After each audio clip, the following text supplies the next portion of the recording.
Hello. We are relationships part two. Oh, sorry, part one.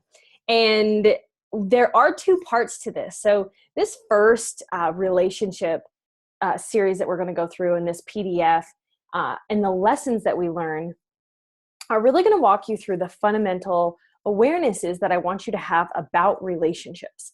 And as you learn these fundamental awarenesses, you are going to have aha moments. You are going to have moments of like guilt, shame, liberation, where you're like, oh my God, I had no idea that this was why I operated this way, or this was why my parent operated this way. So as you listen to this, take notes. Write down your awarenesses, write down your actions, and anything that you have, because this is relationships in general. You will see that a lot of this topic is about intimate relationships, but that's the thing that we always fall back to. We will be diving into, the brain and personalities and the way people function and how they function and things like that. And so it doesn't just mean that the person that you love, this could be your parent, your sister, your coworker, all of these people. And so this will be a big awareness week. I want you to be aware of, like, who are these people? How do they operate? And we're going to learn a bunch of different tools here. And again, as you learn these tools, you get to figure out which ones work for you the best, which ones that you can apply, and which ones mean the most to you, right? Like, everyone has like tools where they're like, yes, that's my tool. I want that. But all of these are tools I use in my everyday life to analyze, assess, and manage my relationships and to understand them. So that's the main reason for all of this information, is I want you to understand people, the way they work, the way their brains work, the way they're conditioned, the way they operate, right? Like, understanding allows us to create solution, allows us to have flow. And so that's what all of this is about.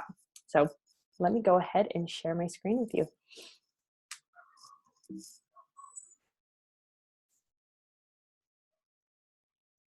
Cool beans. Here we go. Oops. So we're on to relationships. And I love this picture because it really, this is why relationships are so important, because we're always intertwined. Okay. We're always in everybody's heads, and our relationships, they're the foundation of everything we build upon. Right.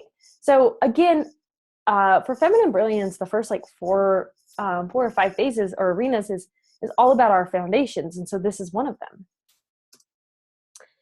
So relationship types, there's friendships, there's romantic and intimate, there's your relationship with self, and we learned that last week with self-love, professional, past romantic, children, like the relationships you have with children, your social relationships, your sexual, and dysfunctional. So there's probably more, right? Like, you might, well, what about this? Well, what about that? But generally, that's kind of what you look at when you're like, these are the types of relationships that I have. Now, love is the most profound of emotions known to a human being, okay? And so, of course, a romantic relationship is going to be the one relationship that we seek most. And we've always sought out.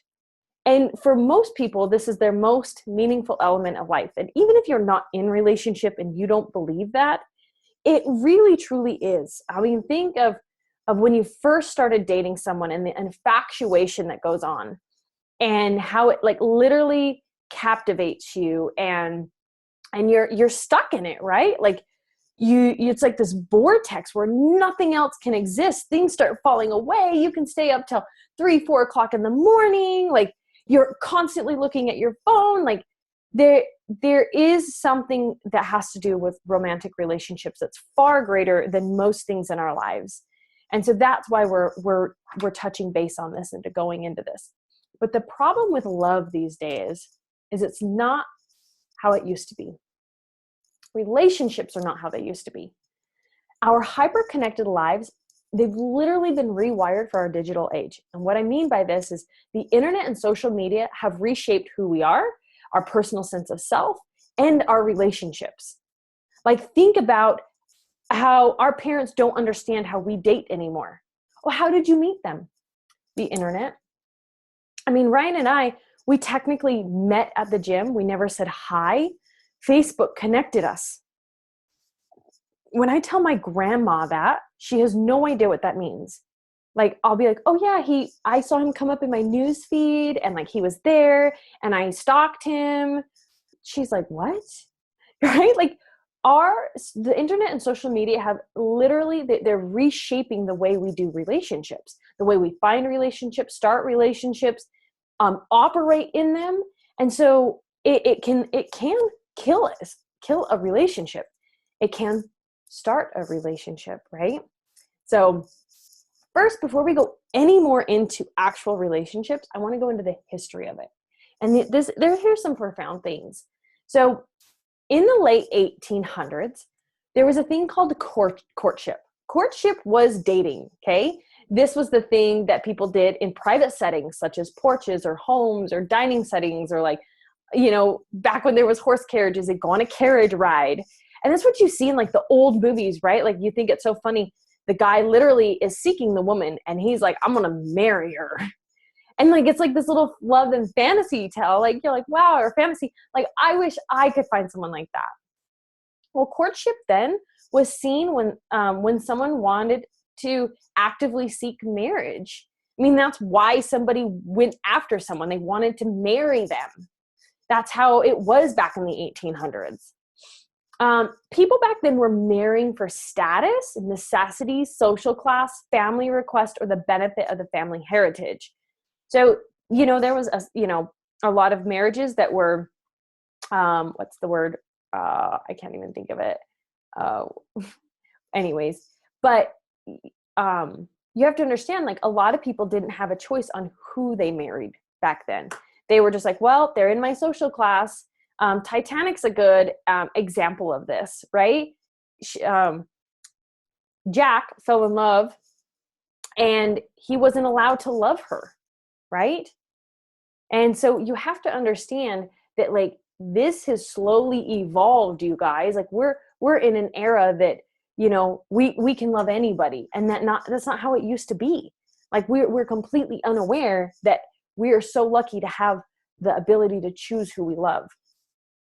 So also in the 1800s, what was normal was based upon your friends, family, and close community. Now, why this is important is because the technology wasn't there. You only had your city, your friends, and your family to understand what was normal. Think of only having your close community as a judgment on how you should love or how you shouldn't love. Especially living in Utah for some of us, think of it being here, thinking that you needed to be a Mormon mom. Not that that's bad, but what if that was the social norm? That's how you would think you needed to be. I watch a lot of Viking movies.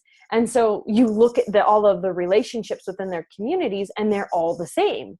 And that's how it was. It was very much so you loved and operated in the norm. So that's not how it is anymore, right? There is no norm. Kind of is, but not really. So the 30s and 40s, dating was an official thing where, like, people were going out places. They were going outside of the house. They were going to movie theaters, diners, outings. Like, they would actually go on multiple dates and think, maybe I want to marry this person. It could be an option by then, right? Relationships were based solely out of love. Oh yeah, relationships based solely out of love were starting to be something. It was starting to be a more common thing. But it wasn't socially accepted. Like, still in the 30s and 40s, it was still kind of like, well, you guys really aren't in the same social class. I think you should marry so-and-so, or so-and-so is better for you. It was still that way in the 30s and 40s. Men were the breadwinners and they were the workers, and women raised children and they were the home tenders.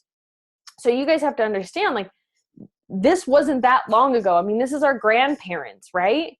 And so this is where they lived. And we are still being conditioned, in a sense, from what they have taught our parents. It's not that far away, you guys, that this was how people were raised. This is their awareness, right?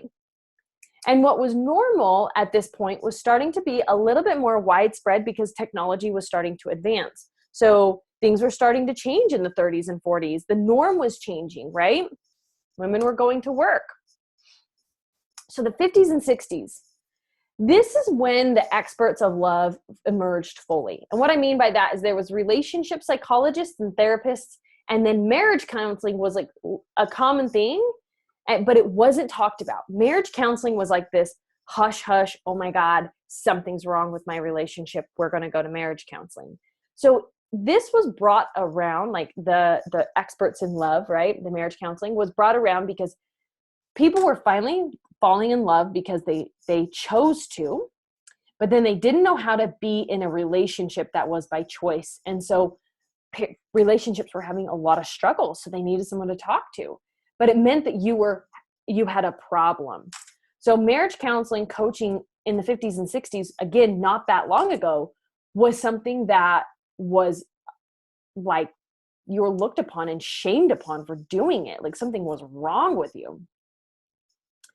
Also, the need for marriage within a social class was almost completely fading away, and independent love was a common thing. Like that's what the social norm was. And then also the norm was still seen as a very narrow viewpoint and was aimed to keeping up with the Joneses. So the 50s and 60s, everyone was still trying to be the perfect family. And that's how it was. Get married, have kids, and that's how it was across the nation. Then we move into the 70s and 80s, okay? This is an era where the sexual norms completely changed. And the reason for that is in the 60s, birth control was legalized, and it was widely used by this point. That meant that marriage and sex were no longer linked. If you believe it or not, in the 1800s, the reason why you wanted to be wed is because there was no way to prevent having a baby, right? And so it was a very scary thing. Well, now it's like, well, you can have sex with whoever. And so it's no longer linked. It was, men and women could go and just do whatever they wanted and not feel like they needed to get married. And this was actually quite a big game changer for the 70s.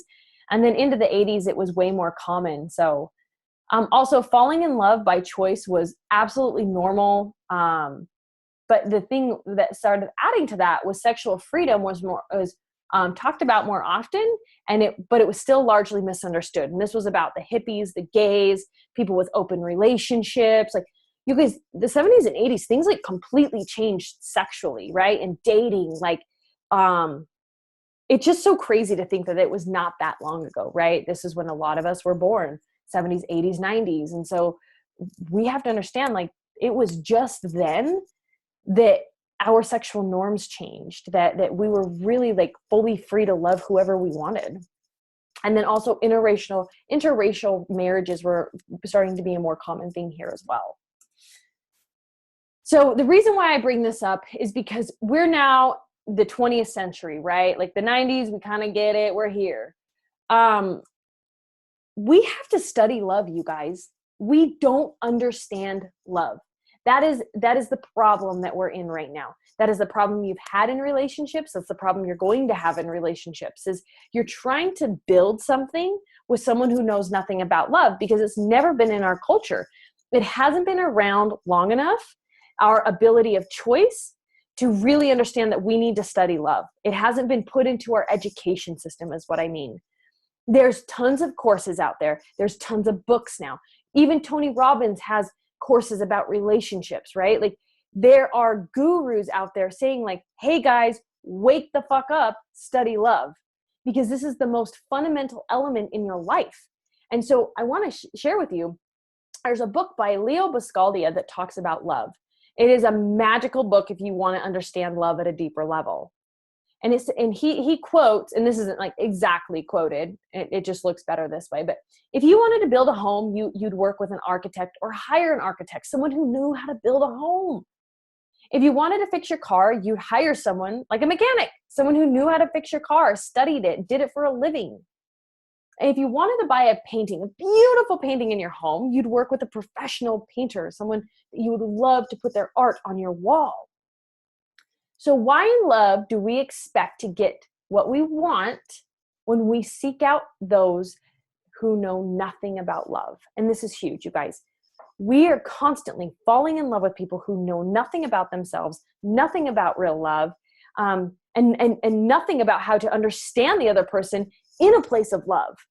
I mean, you guys, there's ways of being in a relationship. There's one partner will be one way, one partner will be the other way. And we've never been taught that we need to understand that person.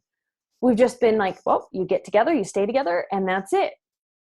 And so this lesson here is to break that mold, to break that belief, and to let you know that if you want healthy, successful relationships, you must study love, you must practice love, you must become an expert in love. So our belief system, this is going back to the 4 agreements. So I know there's a lot of thoughts going on right now, but before you can judge a relationship as bad or good, you must first understand yourself and where you came from and your partner, whoever you're falling in love with. It all starts with you, but you have to understand where you came from. The book, The 4 Agreement, lays this out for us, and it's a total map to understand our belief system. So to go into domestication when it comes to relationships, I'm going to go through a couple scenarios so you can understand where your beliefs came from. Your dad punishes you for not being perfect. You think life needs to be perfect, right? Like that's your domestication and your thinking, like life needs to be perfect. And that's how you're going to operate in relationship.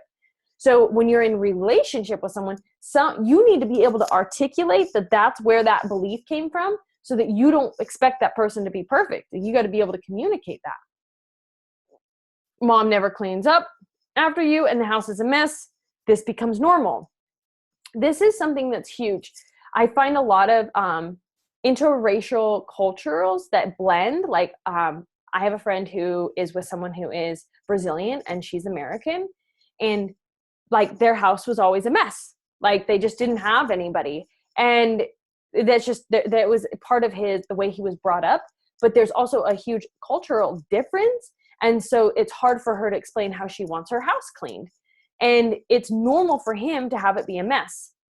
On the flip side, I have another friend who's with someone Brazilian, but they had a maid their whole life. So the second sentence is, mom has a maid and you never have to clean up. You become a messy person. So there's two sides to this coin of a messy person. It could be that you grew up in a messy house, or it could be that you grew up in a house where somebody just cleaned up after you. So I have another friend with someone from Brazil, because Brazil, you're either really, really poor or you're really rich. There's kind of no in between. And he came from a wealthy family. And so she's with this gentleman who never picks up after himself because he feels that she should, or somebody should. He always had a maid. He thinks there's this little gnome that walks around that just picks everything up for him. And so if he understood that and he was able to articulate that, it would help the relationship. Same with her. If she seeked to understand that, she could help him learn how that wasn't a normal thing, that it was his belief, his domestication. This all starting to make sense? So I'm going to go through a couple more. Growing up, money was scarce. You learn to live with less or look for deals. You grew up with money. Price tags are never something you look at. Your family eats unhealthy and never cooks. Unhealthy and dining out is the norm. Parents argue in front of you with rage. Anger is a normal form of expression. Parents never argue in front of you. You avoid conflicts. One of your parents is never around. The absence of love is expected. So all of these things come up in relationships, and you have to understand your partner and yourself to understand why you operate the way that you do. A lot of these things are unconscious. Think of that. Think if you just looked at the right side of this. And you just, let's just look at the right side for a second. You think life needs to be perfect. You're a messy person. You've learned to live with less and look for deals. Price tags are never something you look at. Unhealthy and dining out is normal. Anger is a normal form of expression. Avoiding conflicts becomes natural. The absence of love is expected.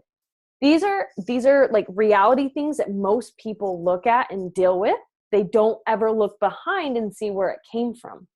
If you can get understanding on where these things came from or have come from, you can heal them and overcome them. But if you just say, oh, the absence of love is expected, that's your reality. But if you say, my parents never loved me, so I actually got used to living without love. Oh, I don't want to be that way anymore. Or, wow, I've got a major spending problem because I grew up with so much money and I don't have money right now. I need to not spend so much money. So my goal here is to help you understand your own beliefs, your partner's beliefs, so that you can be a better person in all relationships. So here's your exercise. Exercise part 1, identify your beliefs. Now you're going to go through this and identify all of your beliefs. If you're single, you don't have to do this with your partner, right? You can do this with your parents if you want. This might be a cool thing to do with your parents, but you're going to go through and fill out all of these for yourself. And if you think of ones that you want to add, please do. But you need to go through and figure out, how should a family be raised? How should a woman be treated? How should a man be treated? How important are gifts? How important are deep conversations? How important is it to not be in a fight? Who should do the dishes? Or how should the dishes be done? What is a man's role? What is a woman's role? Sex, often kinky, don't talk about it. Like, figure out what your beliefs are, right? We can't understand where we're going until we understand where we're at. So I want you guys to do this for you. And then the next one is do it for your partner. So go and ask your partner these. These are going to be weird, unhealthy things, and there is no judgment. This is simply an exercise for your partner to fill these out, and an exercise for you to fill this out as well. So I want you guys to, let's see. Yeah, I want you guys to really, really practice this and go through this and share it with your partner. So anchor, island, and wave. There's a book called Wired for Love. This is one of my favorite books. I have literally read it 3 times this year. You have, and this book talks about having 3 ways of showing up in a relationship. Those 3 ways are an anchor, island, or wave. My interpretation of the book may be a little bit different than what it says, but it's how I coach people. And it's in an amazing way to actually approach a relationship and operate in a relationship. And so what I say is your aim is to be an anchor. You're always going to have a tendency to operate in one or the other, unless you're already an anchor. But your aim truly is to be an anchor. You want to be the best person that you can to show up in your relationship, and you want to aim to be with an anchor. So let me explain what they are. An anchor. People who are anchors in relationship tend to come from a family where there is an emphasis on relationship, have experienced justice, fairness, sensitivity in their family, love to collaborate and work with others, read faces, voices, and deal with difficult people well. Now, an anchor is amazing, you guys. We all want to be able to be this person. And traits of an anchor: you're rooted, you handle conversations calmly, you see both sides, you show up fully, you take responsibility for your actions. And that's the amazing thing about an anchor. It's literally like it anchors you, right? Like it's the aim we want to get to. It's the queen we want to be. So an anchor is what we want to date and who we want to be. Now, an island, this is great. I'm an island, okay? I'll tell you that. I was raised by an island and I was raised by a wave. I can see wave in me every now and then, but really I'm total island and part anchor. I can be like, I've learned to operate in anchor, but my tendency and my shadow side sends me back to being an island. That's how my father raised me. And I have to be very, very aware of not falling back into this tendency of wanting to do things on my own. So I'm going to go over this. An island, they like to be alone. They enjoy their own space. They have been raised to be self-sufficient and tend to avoid people. They learn early on not to depend on people. They often feel crowded in intimate relationships. They self-soothe and self-stimulate. They doesn't turn to others for soothing or stimulation. So it's something I never did. Like I never really went to somebody to help me like calm myself down. I handled everything on my own. Islands find it hard to shift from being alone to interacting. They like to be alone. They underexpress their thoughts and feelings, and they process a lot internally. So these are introverts, right? I'm an introvert. I've always been an introvert, but it's more deep than that. So the positive traits are: we don't like conflict, we love taking space, and we like time alone. We're very non-confrontational people. You know, we're okay thinking about it and processing things. The negative traits, if we operate in like severe island, we can be way too distant. We need way too much space. We can sleep in other bedrooms and be completely fine with it. They handle things on their own to a fault. They're too independent and they need too much time alone to recharge. It makes them be very unavailable. So I operate in this, in my shadow side, right? Like I've done tons of work. So I operate, I would say in anchor 80% of the time, and I'm triggered about 20% of the time to go and be my little island self, right? And Ryan and I, we love talking about this and laughing about it. So a wave. Now, Ryan is a wave. My mother was a wave, okay? This is actually really funny because my dad was an island. So he wasn't around much, very independent, wanted me to be independent, wanted me to do things on my own, didn't want me to be needy. So I took on a lot of his traits. My mom, on the other hand, was a wave. So it pushed me far island because I really didn't like the waveness. My little sister, on the other hand, is a wave. My brother is a wave. He's actually a wave island. There's no anchor in him, right? So the wave, and this is, again, Ryan in my world. So I'm just letting you into my world so you can see how this works. A wave, they feel a great deal of their emotions. They have strong attachments in childhood, but they weren't consistent. And what I mean by this is like their parents loved them, but were gone a lot. Or their parents kind of listened to them, but did a lot of things for them, but weren't there consistently for them. So it caused them to be, really emotional about it because there wasn't enough consistency. They had parents who soothed them when they were overwhelmed. So my dad didn't baby me, but my mom babied my siblings. So I didn't need babying, but my mom definitely babied them. So they became a wave. They learned that somebody else was responsible for calming them down. A wave, they have felt rejected or turned away by one or both parents. This is a common thing. Someone who's a wave can be severely rejected by one person really hard, and it causes them emotional trauma. And then wave, they focus on external regulation. So they ask others to help them soothe or ask others for help. They find it hard to shift from interacting to being alone. They don't like to be alone. They overexpress or like to be reassured that they're loved. They stay in close physical contact with others, whether it be their lover or friends. They often think they are too much or not enough, and nobody can tolerate them. So they're real far extremes, like, oh, you don't love me, or I'm not enough for you, like far extremes. And that's a wave. They really are extremes. There are positive traits about them. They're passionate, you guys. They fight for the relationship. They stick around. So it's my dog. How funny. Yeah, like waves are amazing, you guys. Like they can be very, very passionate. They're beautiful people. They love you, but they are also very emotional, and that's their negative traits. They're conflict heavy. They take things very personally. They can talk a lot, not meaning they have to. Some waves are quiet. They express their feelings like all the time, like what they need. They're very needy. And they can have pity parties, like, what about me?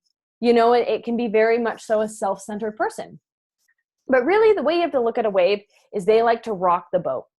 They rock the boat sometimes for no reason, to a fault. And so an island is someone who doesn't like to rock a boat, right? So let's talk about when these two people come together. When an island and an island get together, it's actually, like, for the most part, I would deem as an unhealthy relationship because there's lack of connection. So common traits when an island and an island meet together is they live separate lives. They sleep in different bedrooms. Most things are kept separate: bills, mail, belongings. They have separate schedules. They're independent to a fault. They usually don't have a deep, profound connection, and they're commonly platonic.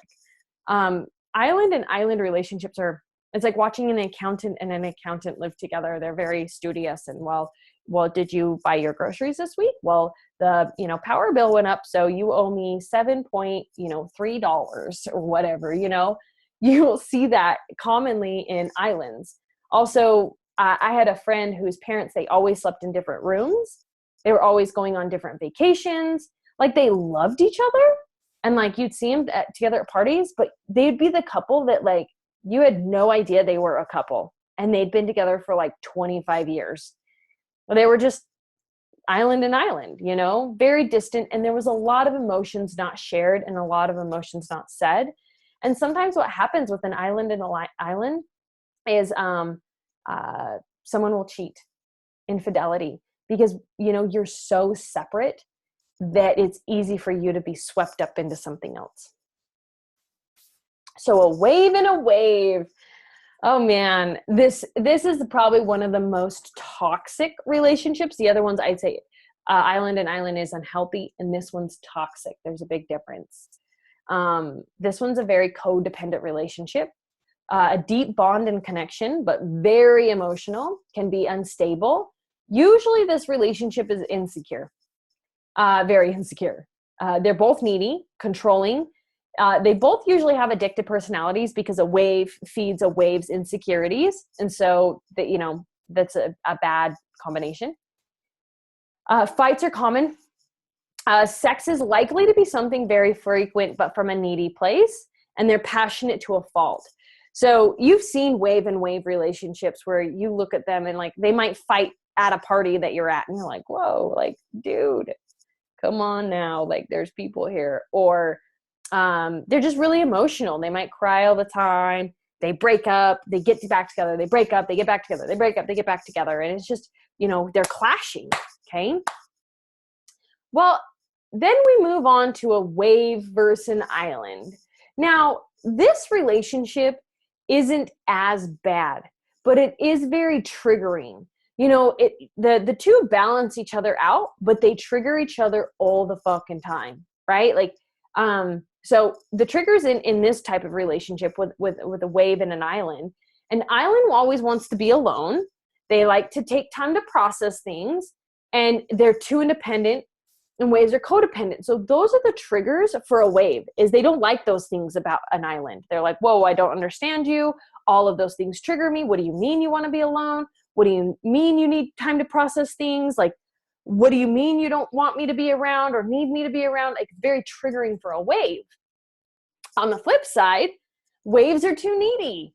Waves can be emotional. Waves can be demanding. And waves can be too insecure. So an island like looks at them and they're like, what the fuck is wrong with you? Like, why are you being this way? You know, I don't know why you're smothering me, you know? So those are the triggers for an island. So for both of them, they have different viewpoints of communication. Their needs for time spent together are different, and both of their traits trigger their deepest wounds.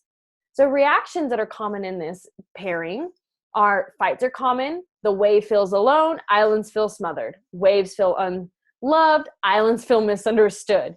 Waves crave attention. Islands seek alone time. So when you have an extreme island and extreme wave, there's probably confrontation, but it's not like big ass fights, and it's not a lot of downtime. It's a lot of motion going on in the relationship. And this can be just as heavy and detrimental as the other ones. So then you've got the anchor with either one, an island or a wave, right? The anchor balances these guys out. That is why our aim is to be an anchor. So a wave, when they're with an anchor, they feel more calm and understood. They're not as needy.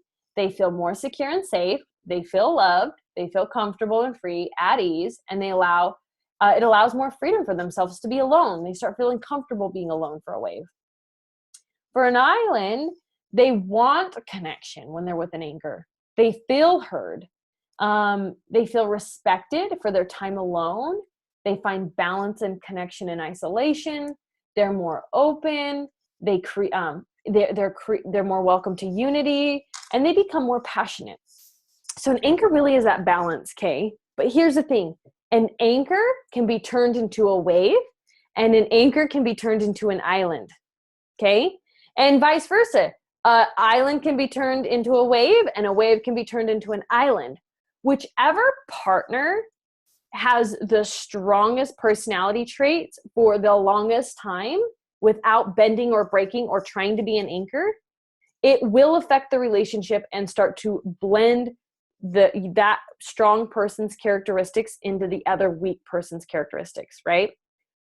So what I mean by that is if you have a heavy wave and they're with an island, at some point that island is going to start being a wave. They're going to start combating, being codependent. They're going to come over because if you can't beat them, you have to match them. And that relationship doesn't get healthier that way. Same as if you have an anchor and a wave. I meant a wave and an anchor. So that, let's say the wave is the one that's overbearing, and this anchor is trying so hard over and over and over and over to bring this person down and calm them down and make them feel loved, and the wave just keeps crashing into them. At some point, the anchor is going to come over and be just as combative and feel just as needy and unsafe and misunderstood. So you have to understand, like, we all need to aim to be an anchor. We can't just expect to be an anchor and expect someone to follow. There has to be that balance. That other person has to come with us, and that both aims need to be an anchor, and understand that you're going to, feel that you're a wave or an island at some points. Okay. And again, there's extreme versions and light versions of this, but you're still going to operate in one or the other. Anchor versus anchor. This is the ultimate relationship. It's seen, you guys. It is. It's rare, but it's seen. Unity. These are power partners. They're co-creators. They're kings and queens. They support one another fully. Their trust is their foundation. They have a powerful communication, and that's their go-to. They understand their partner's needs fully. They interpret their partner's needs without instruction, which is huge. They're willing to grow. They strive to always try to learn their partner. They're not victims. They're always on their partner's sides. Their bond is unbreakable. They seek understanding and resolve, and they're always fighting for the relationship, not against it. So here's your exercise. I want you, I said I didn't spell anchor right, but I want you guys to write this down and post it in the group. I want you to write, like, do you feel you're more of an anchor, an island, a wave, or a mix of two? Which are you a mix of? Or all three? Like, do you feel like, holy crap, I can be all three? Talk about it. I want to know. Which ones are your parents? So I want you to have two parent figures in this. I don't care who raised you. If it was your grandma, great. If you only had literally only one parent, write about them. But if you can do this for your mom and your dad, or whoever raised you, two people, because who influenced you the most, and understand who they are, it'll help you understand who you are. And then if you are with someone, I want you to understand your spouse. If you're not with someone, try and look at your ex. Do this on your ex and be like, I wonder what that person was. And then how is this affecting your day-to-day? Like, how are you, all of a sudden you had this realization, like, whoa, this totally affects me. And then can you pinpoint how this affects your relationships? And then what qualities do you need to acquire to be more of an anchor? So pause this, answer those.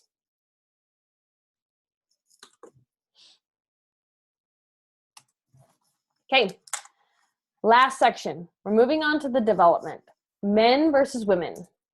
So men, they have 4 stages. As much as I like to believe it is as easy as being a baby to getting old, it isn't, you guys. There's actual stages of men.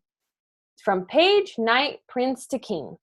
Now, I love these pictures because a page is literally a little boy. Like, their life is cookies, Nintendo, games, their phone. Like, they're so in their own freaking world. So that's a page. A knight. This is the guy who sweeps you off your feet, like literal knight in shining armor. He is fun. This is the one most women go after.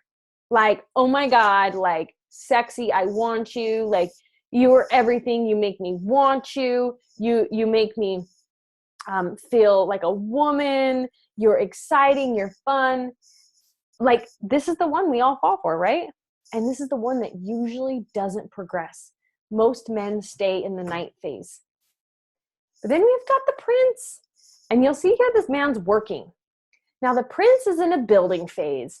And most princes go overseen. We don't see them because it's like, we're looking for the fun. We're looking for, like, the king. And we commonly mistake the knight for the king. Okay? The prince is usually a hard man to find because they're probably in their office working, probably at home, not partying, probably don't care to sweep you off your feet in a way of, wooing you. They would they want a queen. They want someone to take care of. They're actively seeking someone, but they're not out there, waving the flag for it. And then you got the king. And I have a picture of this man for a reason.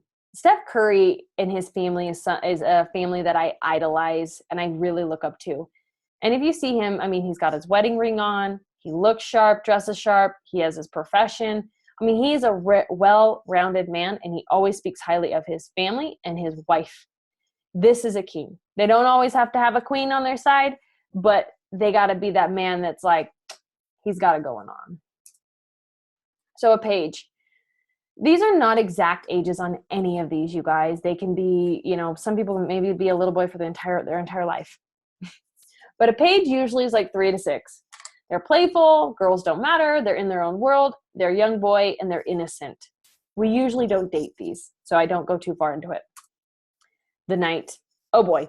This is where shit gets bad. They are fun. Knights are so fun, but some never leave this age. It usually starts somewhere in junior high, all the way up into the 30s and 40s, okay? Some never leave this stage. You will see people, I go to the gym and there's a couple guys in the gym that are like 60 years old that are still knights, and I feel bad for them. Because here's the thing, they're fun and they want to sweep you off your feet. They're exciting, they're adventurous, but the problem is they don't have big future plans. But their romanticness or their bad boyness takes over, right? Like you don't see that. Like you're in your own little world and vortex. And sometimes they're not very committed. A lot of traits about the negative traits of a knight is they're not progressing professionally. They're stagnant in long-term growth. They might be into themselves, their body image, way too much. They love hanging out with their friends, and they're not really growing up. So a knight is someone that you might find at a bar, and is commonly what you find. Someone who's into games or, they don't want to delete their Tinder account. Like, this is a knight, you guys. They're just not ready to grow up yet, but they are fun. So you always find these guys. Then you got the prince. Picture of this man is accurate, right? He's doing a lot. And this is usually like 25 to 50. Again, not exact. Some men hit this later in life. Some men hit it really early. But they're usually very busy. They're focused. They're aware of a queen. They want a queen. They're dependable. They're inspired to live a big life. They want a family later in life. They're actively building their empire. Most likely won't find them at a bar, and they're driven. The problem is they may not be the best at attending to your needs. They may spend too much time working. They're not as fun as a knight, and they tend to be more serious, not as playful. They're in this phase where they need to do something with their lives. They're feeling the pressure. But I'm telling you guys, if you find yourself a prince, you better hang on to him because he's going to be a fucking king one day. And that's what you aim for. Most women who are happy and successful with someone who is like well-rounded found a prince first. And that is my hope for you guys, is that you find a prince first. Kings are someone that are so well-rounded. They're very, very rare to be found. And they're usually, they've got their queen. They've attracted it. They've been energetically in alignment for a long time. So not that you can't find a king, you could totally find a king. But there's nothing wrong with going for a prince and being okay with that. So the king, again, I've got Steph Curry's family on here. I absolutely love them and idolize them. So a king usually happens 30, 35 and older. Can it happen before? Yeah. But at this point, God, this man, it's kind of the life lessons that help balance this man out. They're balanced in masculine and feminine energy. All the other ones are all masculine usually. This is a balance of masculine and feminine. They want to build a castle, or they've built one, like their dynasty. They honor their women. They honor all women for being queens, but they honor especially their woman for being their queen. They're massive on self-worth. They love to travel and they want to see the world. They're stable and successful. They want a family, or they're building one. Their core family is a core value of theirs. Quality time is a core value. They have plenty of time. for other people, or, you know, makes it. They're fun and adventurous. So this is where the fun and adventure comes back, you guys. This is where, like I said, kings and knights can be like mixed. They're relaxed, they're a team player, they're trustworthy, and they're fully committed long-term. So you need to know the stage of your man. Who are you dating? Where are you at? And some of you might think, holy shit, I actually started dating this guy and he was a page. He just wanted to play video games all day long. You know, that's possible. But for the most part, like I said, you have to look out for those knights and make sure you're not just dating these bad boys, and look for your prince and kings. So the 3 arenas for women. Now, we have arenas, we don't have stages. We play in all of these all the time. There's temptress, princess, and queen. Now, the point is to be right in the middle, okay? But we have to understand each before we understand how to be in the middle. So we've got the princess, okay? We have light traits and we have shadow traits. And so the light traits of a princess are, we need a man, we're vulnerable, we're adorable, we're sweet, we're gentle, we're soft, we're open, we're kind, we're bubbly, we're silly. And so these are like the light traits of a princess that make us very attractive as a woman. Now, examples of this when we were younger, because we started doing this when we were babies, you guys. We were playing in all 3 arenas, not just one. And so when we were younger, this looks like a little girl. She's holding her dad's hand. She looks up and says, Daddy, I love you. And makes him feel so loved and seen, and she's sweet and she's adorable. And now that we're older, this is you being vulnerable with your man and expressing your need for fun and love. So a princess is someone, you know, don't picture it as someone dainty in a light side. It's someone who's, you know, sweet and soft and cute and needs to be taken care of, right? And a man wants to take care of a princess. Then we have the shadow side. Now the shadow side, Kim Kardashian, for me, this like sticks out like so vividly for me. It's like, you know, she is the like shadow side of princess, like through and through. So the shadow side traits of the princess are, you're needy, needs to be babied, wants things paid for, wants to be taken care of. You're bratty, demanding, and entitled. Like it's like, meh, like the little girl with her tongue sticking out. That is like classic princess on the shadow side. So when we're younger, an example is a little girl's holds her dad's hand and hits him and screams at him that she wants something now. I want it now, like throwing kind of like a little fit. Like that's a little princess, right? And we do this in adult relationships. If you think of it now, being picky, demanding, or self-centered. And so we can operate in the shadow and light traits of this. And so our aim is to be in the light traits of the princess, okay? And then you have the temptress. So the temptress, like for me, this is the light side. Like I always think of J-Lo. I think J-Lo is like a huge temptress. She is like, she's sexy, attractive. She seduces one man. Like she'll have one man. She, you know, this person, this light side of the temptress, also they use their powers selectively. They know they can get what they want, but they don't overuse it. They don't use it destructively. They're honorable and trustworthy. They're powerful. They enjoy being sexual. They're enticing, fun, and playful. So this is like the knight, right? The knight of the man, but this is the temptress. And when you're younger, an example of a temptress is a little girl persuades her dad into being into something because she's being too sweet. You know, like if you look at this little girl at the bottom, she might be like, Daddy, and she'll twirl her hair and be like, can I please have this? Like that's a temptress in the light side as a little girl. We were practicing this, you guys, as little girls. And now when you do this as an adult, you make a man feel that you only have eyes for him. Like he knows that you're this goddess that only wants him. And this is the light side of the temptress. And you guys can obviously see where this one's going. The dark side, the shadow traits of the temptress. Now, off to the right, you'll see pictures like Pamela Anderson, Rihanna Gone Bad, just girls being over the top, and even a little diva girl, right? Like This is temptress gone bad. Like, it's like, well, you went a little too far into, wanting attention. So the shadow traits are: you're too sexy. Your aim is to seduce all men. You use your power irresponsibly. You're sly. You're very sexual, almost too sexual, deviant, and manipulative. And so, when we operate in the temptress, sometimes this is where we get stuck in for some women. I know a couple women who are stuck in this. Younger, it's a little girl who manipulates their dad into buying something for her. And so if you've ever seen the little girl who's like, I'll tell dad that you didn't do this for me. Like, as much as that's bratty, it's like, hey, I fucking know how to fuck you over. And it's a temptress. Like, I'm tempting you. And it's not very good. That you don't like that as a younger girl. The other example is, for now, like living in the adult body that we're in, it's a woman who wants or needs to be seen by everyone. They're too sexy, too flirty, and their eyes wander. So none of this is healthy, you guys. Like they're constant. These are the girls that are always peacocking, right? That you can't stand. Like, look at me, look at me. Like, a temptress in the shadow side when you see them miles away.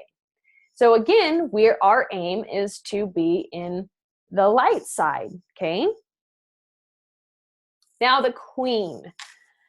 I have pictures of Michelle Obama, Oprah, and Alicia Keys. And the reason for that is I love these women.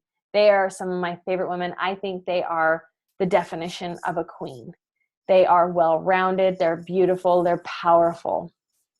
Now, the light traits, acting in the light side is you're independent, you support your man, you help your man, you empower all men, you're assertive, powerful, you get shit done, you empower all men, and you're an inker. So when you're younger, how that looks is like a little girl helps her dad clean the house and is a team player. Now, if in an adult life, you're confident, you're an independent woman who has your own life, you have your own passions, but you allow your man to shine. You're an absolute team player. So this one's huge, you guys. A queen is a team player. They're doing things, they're in the light side and operating and really making themselves and their man and their relationship empowered. Now the shadow side, this is very, very interesting for many women because they're like, how could a queen have a shadow side? But they can. So the queen in the shadow side is too independent. Oh, I'm so sorry. I forgot to copy and paste this one. So the queen is very independent. She doesn't really support her man. She belittles her man. She might overpower her man. She's too assertive. She, talks over him or makes him, emasculates her man, is bossy. And so like a little girl that can be too queenie, she owns the house. Dad, don't do that. Don't do this. Don't do that. And as a woman, she's constantly telling her man that basically he's not enough by her actions. The other part of that is a queen can become a man's mother. And this is where a lot of women fall into, is you can see this picture up here, is they start doing too much. They do everything for them and they become walked on. So they're still a queen, but they're operating in the shadow side of the queen, okay? They're operating in the sense of I'm not enough. They're operating in this, he doesn't care, I do everything. And so it's not fair. I know some of you are moms and you might feel like everything you do is unseen, that you do way too much for him and that you're basically, your husband or your boyfriend is your child. And this means that you're in the shadow side of the queen. And I don't want you guys to be in the shadow side of the queen. You need to own yourself and be independent and empower your man and not take on too much. And so this goes back to speaking your truth. You need to learn how to speak your truth. You can't be Devil's Wear Prada lady, and you also can't be doing that. It's the same thing, okay? It's not good for the relationship. It's not good for you. So the point of all of this is to balance it, you guys. We need to balance being a temptress, a queen, and a princess all in the light sense. Because the problem is if we're too much in the queen, we're too much of a mom or we're too bossy. If we're too much in the temptress, our man isn't going to trust us, or really there's not going to be like deep connection because he'll feel like you're always out somewhere else. And same with the princess. If you're too needy, they might feel like, God, I need someone that can freaking do something for themselves. Or they might, push you away. So we can't operate in one too long because it pushes the men away, but it also isn't healthy for us because we can't attract the right man. And so we need to learn how to balance in all three, in the light side of all three, to make sure we're happy as women as well. So here's your exercise. Which arena do you tend to get stuck in? Are you more of a queen, a temptress, or a princess? Or maybe it's a combination. And where do you get stuck in? How can you express more princess? And this is talking into how can you do less shadow side and more light.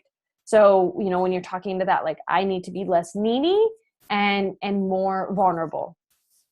And then temptress, how can you be more temptress? Less shadow, more light. So I need to be less insecure and I need to be more sexually, comfortable in my body. And then how can you express more queen? This might be, I need to stop doing so much for my partners or for who I'm with. And I need to start standing and having my own voice in my own life. So answer those. Next, this is if you're in relationship. What stage of man are you with and how can you honor him for being in this stage? And if you're single, what stage of man do you most often go for? And then how can you be more aware of seeing princes and kings and enjoying them? So pause this, do the exercise, post this to the Facebook group.